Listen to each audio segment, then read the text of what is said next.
Welcome to the Liberty Insider. This is your program bringing you news, views, insights and up-to-date information on religious liberty. My name is Lincoln Steed, editor of Liberty magazine, and my special guest, Tina Ramirez, president and founder of Hardwired. And this is not your first time on the program. Thank you very much. No, thank you for having me, Lincoln. You're one of my best guests. You subdue me into silence when you're carrying on about the philosophy and your activities. It's so authoritative. What could I say? No. Usually I harass the guests.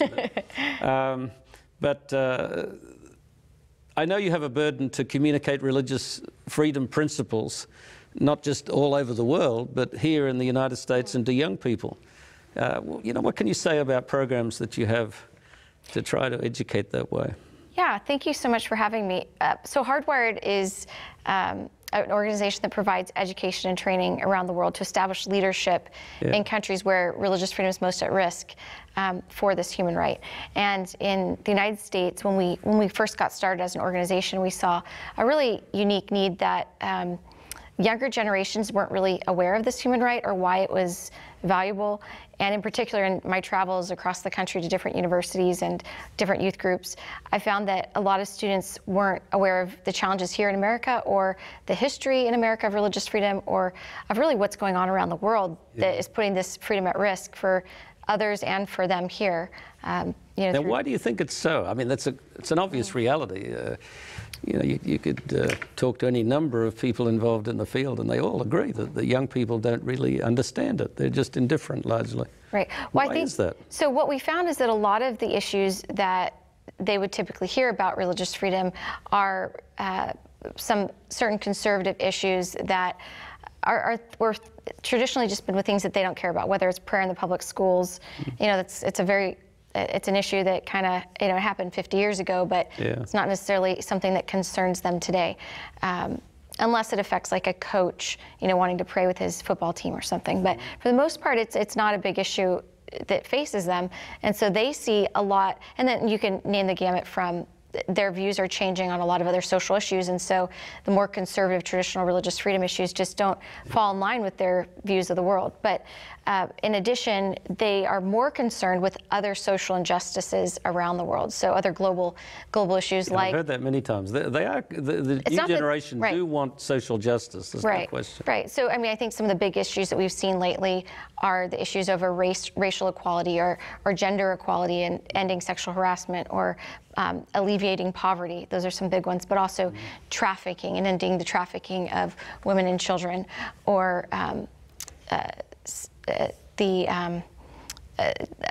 just other, other injustices that you see in the world. I mean, there's so many, we can name the gamut of them, but these are just some of the major ones that we see that are really drawing the attention of a lot of people. So how have you been able to involve the young people then to pick up on that particular type of concern? How can that be related to the principle of religious liberty?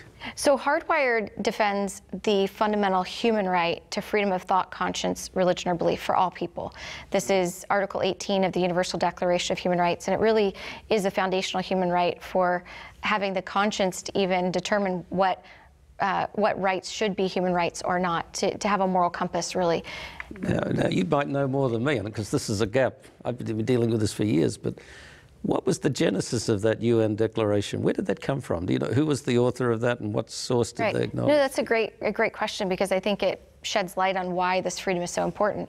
So the Universal Declaration was written in 1948, and when it was written in the context of the Holocaust and the Second World War, which there were, tens of millions of people murdered, not just in the Holocaust, but in the former Soviet Union countries. And then since then, we've seen, major do we know atrocities. who actually penned that? Well, so Eleanor Roosevelt, President Roosevelt's wife, was a major author and promoter of the Declaration. But really, the main author of the Declaration itself were two gentlemen. Rene Cassin was very involved, and then when it came to Article 18, Charles Malik, Arab Christian, and so you had involvement from all the different countries, but they were really very involved in the writing, and so when you look at Article 18, you look at what happened in the Holocaust.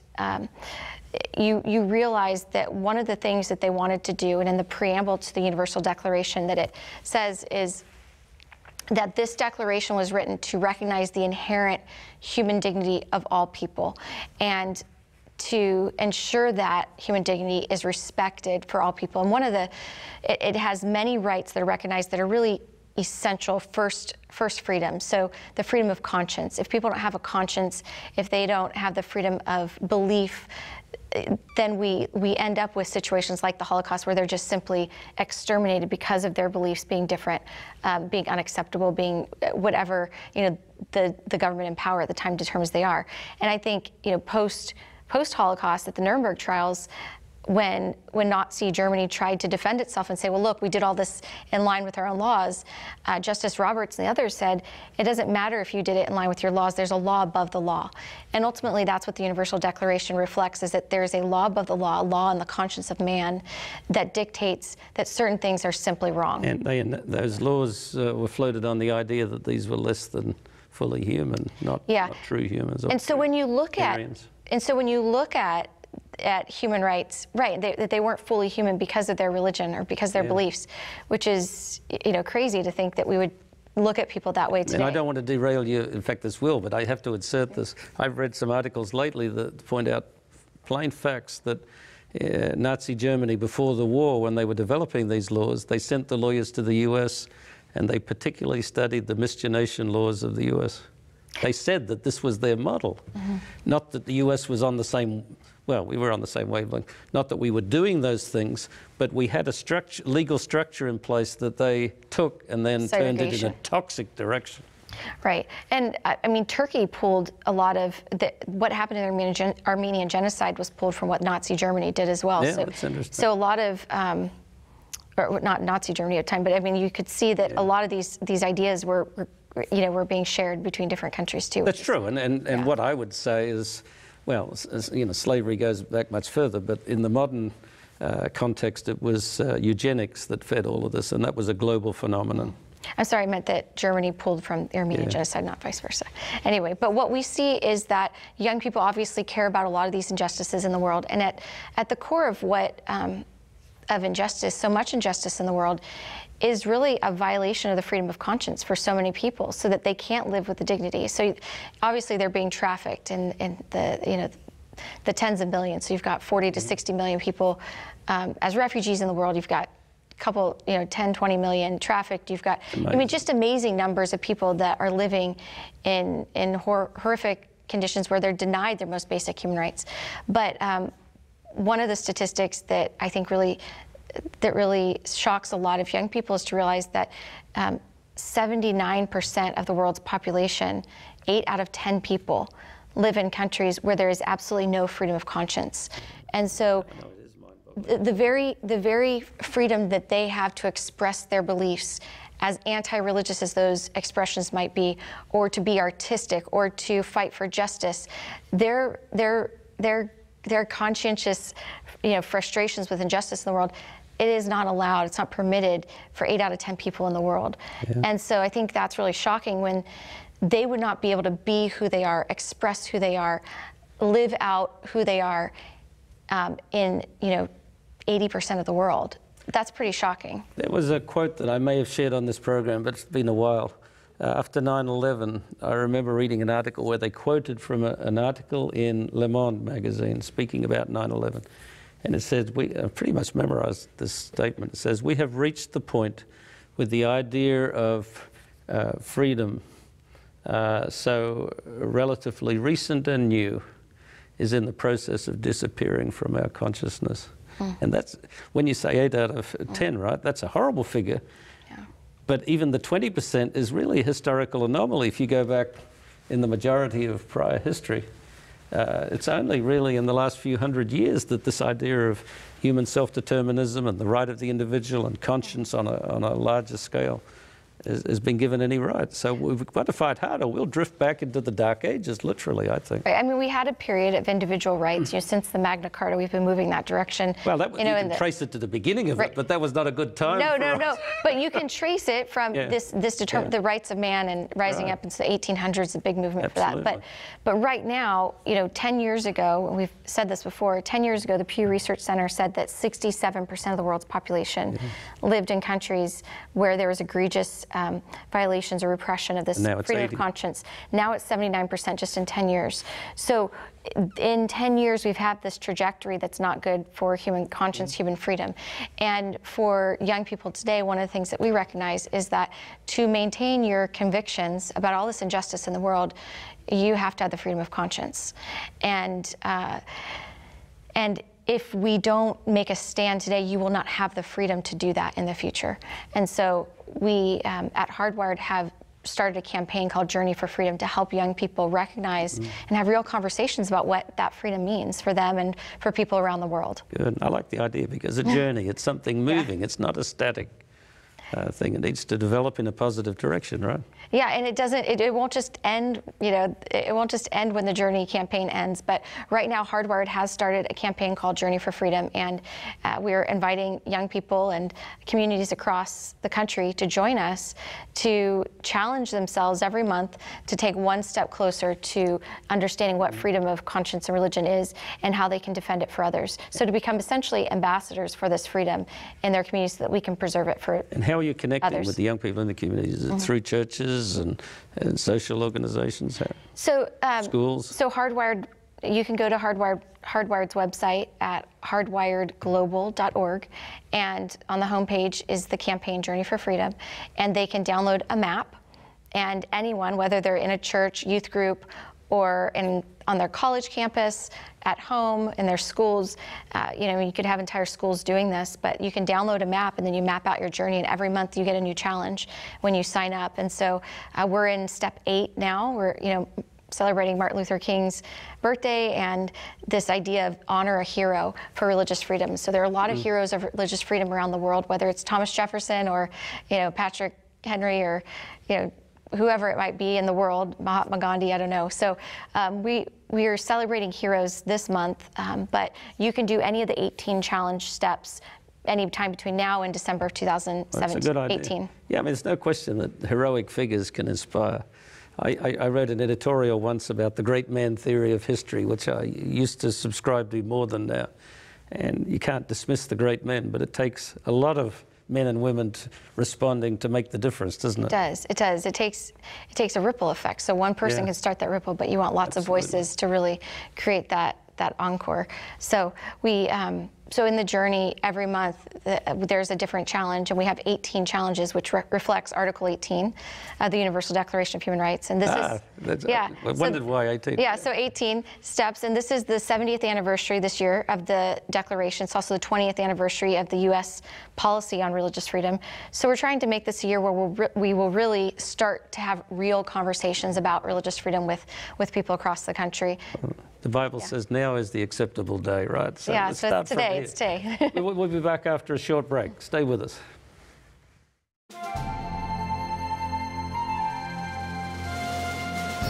Welcome back to the Liberty Insider. Before the break, with Tina Ramirez, we were talking about Journey to Freedom, the part of your Hardwired program, right, for this particularly to educate young people. It's a really exciting campaign. I mean, so we've been running this campaign for the past 8 months now, and we've seen youth across the country get very excited about religious freedom and about having real conversations about this right with their communities, which is what we wanted to do.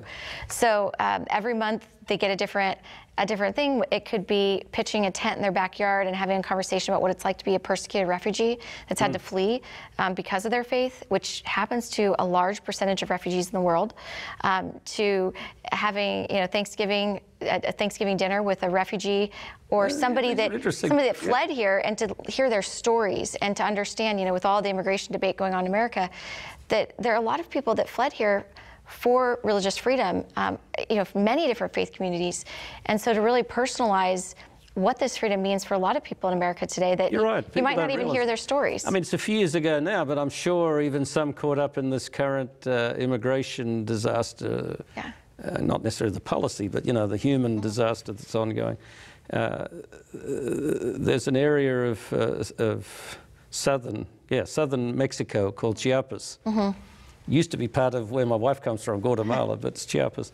There was gross religious persecution there a few years ago, where evangelical Protestants, or actually not evangelical, they were Pentecostal Protestants, were being persecuted in their villages directly by not necessarily the Catholic Church, but people that had Catholic identity. It was persecution where they were ejecting whole villages of people, were being cast out and sent to the wilderness, losing their property. Sometimes they were physically set upon. So there was a huge wave of them came up to the US. Well, that's part of what the president's trying to stop for legitimate national sovereignty issues. But there's a huge tragedy of people fleeing under threat of their very life. People come to America every year. Religious persecution. On the basis of religious persecution. So one of the 5 reasons that you can get refugee status is on the basis of religious persecution. Yes, I know that, but people forgot. Most people don't know that. But, you know, they think it was, you know, the Pilgrim Fathers and others that came, but it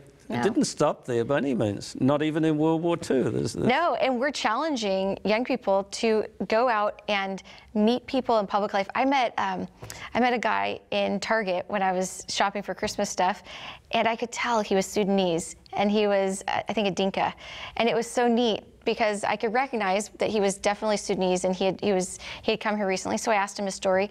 Those are the kinds of stories we want people to share, because he had to flee his country. He's a Muslim that had to flee because the president, even though the president of Sudan's a Muslim, is a dictator and oppresses even his own Muslim community.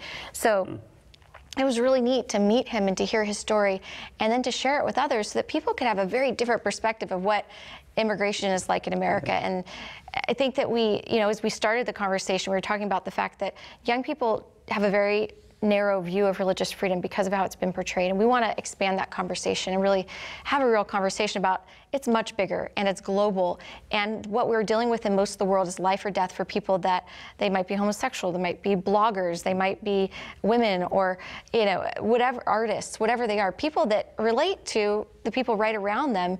And that these are people that are threatened because countries and governments are attacking them on the basis of religion, or stifling their freedom to express themselves simply because they have diverse beliefs. You know, it's a legitimate argument in the US about how many immigrants and so on. I don't want to get into that. It's not right here. But I do want to, on this program, remind people, you know, I'm from another country. I came, my parents brought me. My father transferred. I didn't want to come. I was a 16-year-old. Why would I want to leave my country? And to remind people that all around the world, there are countries, some as rich as the US, many much poorer. But generally speaking, even a poor person, people won't leave their country. They've got an intact society. They have a place in it. It's not poverty that sends them crowding across the border. It might nearby, say Tier 1 or close by, because it's just convenience. But people don't leave unless there's civil war, unless their life and limb is threatened, or they're politically endangered, or usually religious liberty. It takes some extraordinary thing to have people abandon their whole life, those that they knew, their family. People forget that. Most people won't do that just to get a slightly better job.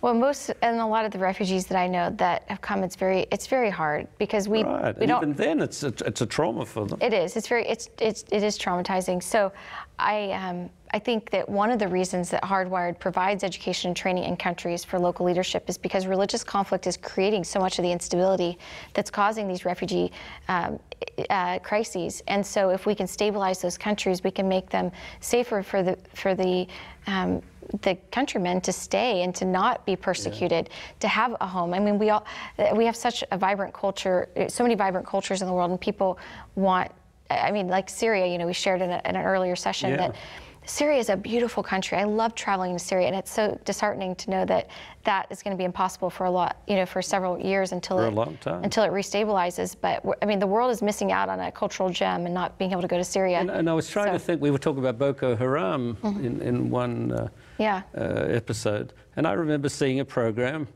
in Nigeria where a fellow that had lived for a long time in America, with Nigerian origin, he'd gone back to the stronghold of Boko Haram to run a street-side stall. Right. He was living in poverty there, but he said he owed it to his country. He wanted to go back, and they showed how the fundamentalists were coming by and even threatening him on camera. You know, you're doing something that's Western, we're against it, and all this. And he says, I want to help my country. We should give some credit to people's, not their divided loyalty. The record's very plain. People that come to the US buy into it. The Japanese is cases studied. Never any case of Japanese that turned against America. But still, someone that's left another country, especially under duress, they have this great burden to go back and to help their country. So, and the US used to understand that. Remember, now I'm forgetting some of the programs, but there were conscious programs of educating professionals and sending them back to seed another country with democratic ideals, religious freedom, and so on. Well, so I think part of the Journey campaign is to reignite the sense of what is religious freedom and freedom of conscience for younger generations that aren't as close to the Vietnamese that had come over fleeing persecution, or the Iraqis, or the different religious communities over the years that we've had that are ethnic, or countries of Burmese, that have had to flee persecution, for people from the former Soviet Union. I mean, we've had waves and waves of this throughout our history, and those stories are all around us, and we want young people to share those stories through this campaign, through our social media. It's just, you can go to any of the Hardwired social media sites. You just hashtag I am Hardwired, and so that people can really get a big perspective of why religious freedom is so valuable, and a bigger conversation can be had. But that's so Hardwired is establishing representatives on campuses, college campuses across the country to do this. We have church youth groups doing it. So anyone that wants to do the journey, they just sign up online or get in touch with us if they want to do something bigger. And then at the end of the year, our goal is to bring the students that have become these ambassadors for freedom over the course of the year, as well as people in their community that they've engaged that may not have really thought about it before, together in Washington, D.C., where we can bring leaders from around the world that, from all different perspectives, are advocating for religious freedom, to really celebrate that this is for everybody, it's universal, it's global, and it's something that we need a younger generation that's going to stand in the gap for. Yeah, we need that. I love history, and in English history, there was the period of religious civil war and then a religious dictator, Oliver Cromwell. And he wasn't as bad as history has painted him. But there's a classic scene where, toward the end of his rule, when the whole revolution and the religious fervor was dying away, his chaplain friend comes before Parliament and he says, "Take heed that there rise not a generation that knew us not in the time of our distress." He says, "To whom the whole thing is a story of that which is past, of which they are not wherein they are not concerned." And that's the challenge, I think, facing us today. As a matter of history of the US experiment and the principle of religious liberty, we've got to get buy-in from the new generation. For them to think it's Jefferson and Madison or Puritans, that's not good. And you can't separate freedom of religion from the trafficking problems in the world, or the poverty problems in the world, or the sexual slavery in the world. Well, not when you talk religious right. I mean, human rights, or even racial problems around the world. I mean, you cannot separate it. When you have a massacre, a genocide against a Yazidi community in Iraq, based on their religion, being treated as infidels and allowed to be, have 6,000 women sexually enslaved because of it, completely impoverished, traumatized. You can't separate those two issues. No, it's true. And just before we finish, what is the essential difference between the Yazidis and Islam generally?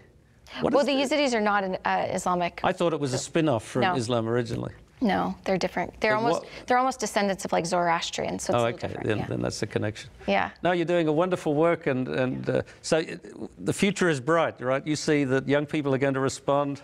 Yeah, I think that the time is now for younger generations to really see that freedom of conscience is one of the most important justice issues that they have, because without it, without the freedom of conscience, they can't fight for anything else. And it's so intertwined with all the other concerns that they have in the world. So we're excited. We hope that they will sign up and join the campaign and join us in Washington in December, so that we can together have a united front for religious freedom in the future. Journeys. It's worth remembering that all of the great tales of human endeavour involve journeys, travelling from somewhere to somewhere else. The Odyssey of Ulysses, the journey establishing the Empire of Rome, the Exodus from Egypt to the Promised Land, and for us in the modern era, the progress from an age of limited knowledge and poor understanding of the human potential through to an age of enlightenment. At least they used to say that. There's a spiritual reality that evil lingers and will one day reveal itself fully. But why not, when we're talking about religious liberty, realize that we're journeying toward a fuller knowledge of what God has created in each of us, a yearning toward the freedom to worship and to understand the divine in a way that's uninhibited and unrestricted by other human beings. For Liberty Insider, this is Lincoln Steed.